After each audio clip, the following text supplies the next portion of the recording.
G'day guys, how's it going? Welcome back of course to the Time Bomb channel, and I hope all is good in your part of the world. Watch review of the MMI CUTTLECHRON. It is a fine looking beastie that will have the cuttlefish currying favour with your wrists on your next night dive.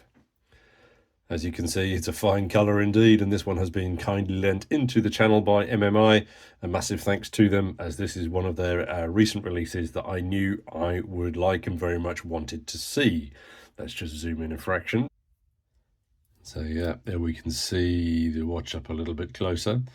And the name CUTTLECHRON, in case you've not heard of the lesser spotted CUTTLECHRON, don't worry, because it's a portmanteau of cuttlefish and chron, obviously meaning time. And here you can see this goblin bar green is a real eye magnet.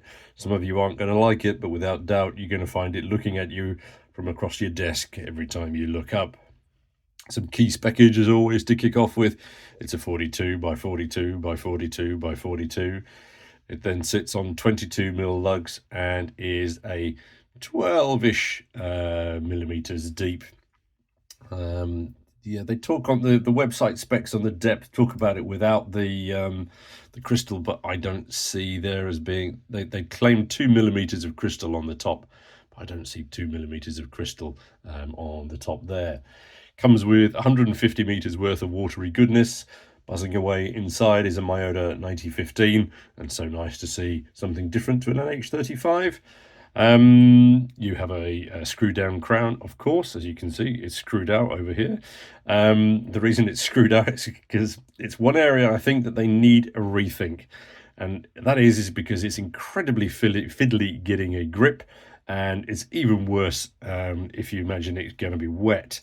And so what I wanted to show you then is what I mean by that. So there is the crown. No, it isn't. There is the crown fully screwed in, and as you can see, it sits, hides and holds itself in there absolutely perfectly. So there's going to be no, it's not going to get knocked and everything like that. So that aspect of it works perfectly. But then to unscrew it, you've got about 1 millimeter worth of purchase area on either of those, your thumb and your finger, and it just becomes very fiddly to get it out. And I just think, and then the pop there. So yeah, the action on the hands is okay. It's a little herky-jerky, but it's okay. The upside to all of that, though, of course, is, so I've gone past it. There it is. No, I've still gone past it.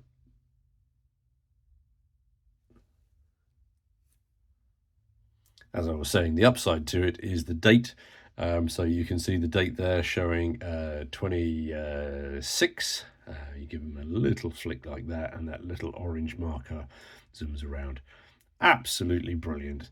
I think that is so much fun. And of course, the fact that they've color matched it with the seconds hand there, I just think brilliant detail. Really nice. You can see they can do something so well like that.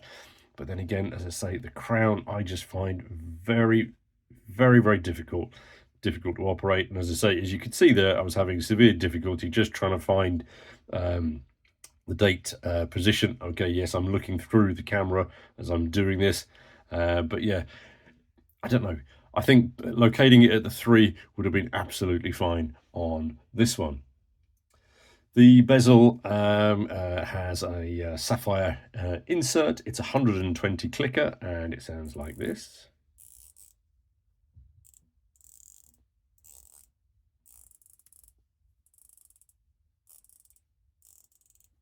So it's a gentle spring to it. No, it's not a massive sound to it. Yes, nice and gentle, and it works very well indeed. The only negative aspect I can see on the bezel is that the knurling, as you see there, is very fine. So again, so purchase when wet may be a little bit difficult, because here I'm not using the knurling at all. It's just downward pressure. The alignment, just get it back up to the 12, is good. Yeah, you can see all the way around. Yes, it works well. The case body as well is another thing that I find absolutely excellent. I think those slab sides, you know, a little bit brutalist, a little bit sharp, but oh man, really nice. I think, yeah, You've got that top-down aspect as you're looking at it, and as well the profile as well. I think it's almost the same, isn't it? It's a brilliant balance of design, angles and shapes there. Really impressed with that.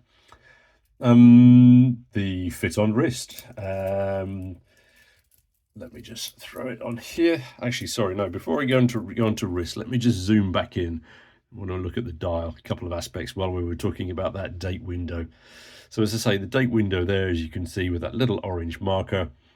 I mean, the dial is busy, but I don't think things get in the way of themselves, and everything sits quite clearly.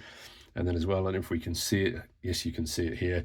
That what a point of excellence. That minute track, so subtle up on the Rehort. It's a really nice detail.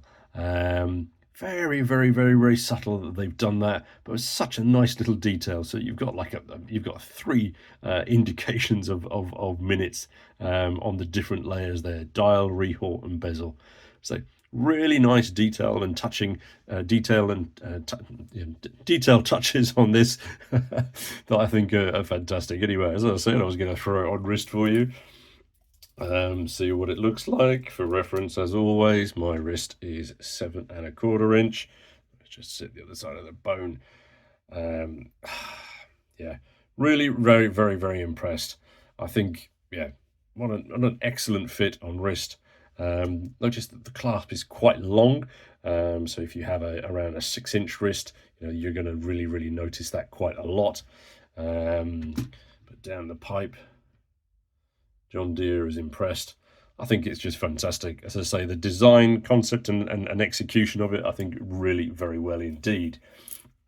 As this is a loaner, it's not mine to keep. If I was keeping it, I might be slightly inclined to put it on a slightly thicker steel bracelet. The reason for that is that because it's a 20mm strap, I think it's slightly underpowered at the thickness that it is at the moment to deal with the weight of the head, and there's an awful lot of weight in that head. And as I say, this is why I think something, dive watches should come on 22mm, 24mm lug width. And one thing I noticed just there, as you can see there's a little screwy loose. Let me see if I can I do? I can't do this through the camera, can I? Yeah. Let's just see if I can pop that one back in there. I think this has come from another reviewer. Yeah, another reviewer has probably just swapped that out or adjusted it for themselves. Yeah, so you've got screw adjust, on all of those. Yeah, my preference as well. I'm really not into the banging those stud things out. Again, while we were just talking, I was talking about that clasp being quite long. One of the reasons it is long is because it does feature that wonderful little on the fly clasp adjuster there. So yeah, giving you, and it works as well. Nice. Yeah, brilliant little detail. So yeah, you're there in the heat of the Caribbean, and you need a little extra millimeter. You've got it. The other thing, sorry, I'm rambling on here, you've got quick releases on the back as well, which I think is a really nice detail, because again, you've got limited access perhaps in the back there to for strap changes. Note that the bronze versions of these come on a leather strap, and I wonder if MMI perhaps haven't considered offering some rubber straps for these, because I think this on a rubber strap would be absolutely brilliant, and it might combat a little bit as I say, some of that imbalance between the ability to hold the head on wrist. The shade of green that I referenced earlier, as I say, it's a bold color indeed, but if that doesn't do it with you, do it for you. As with previous releases, MMI are offering these in several different colors and metals. So you have the steel range here, which has everything from your blues, blacks, greens, and yellows. Note that the date wheels on the on 3 of them are white, whereas on the lime and the yellow dials, the date wheel is black. And then essentially you have the same palette here, but this time housed in marine grade bronze. It keeps talking about the lime juice is probably the most challenging of the colour of the range, as it's perhaps it's the least easy on the eyes, but it's very engaging. Of all of them, I think I'd plump for the blue one, as I think just the colours here melt together much, much better. The loom is X1 BGW9, and as you'd expect, it's very, very, very well applied. It pops and sings and glows beautifully.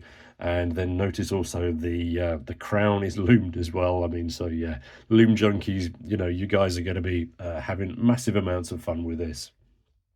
I still remember being on my first ever night dive, night spit it out, night snorkel in the Cayman Islands, back in the 90s, and seeing some alien critters buzzing past all aglow and thinking it was down to the red stripe that I'd been drinking.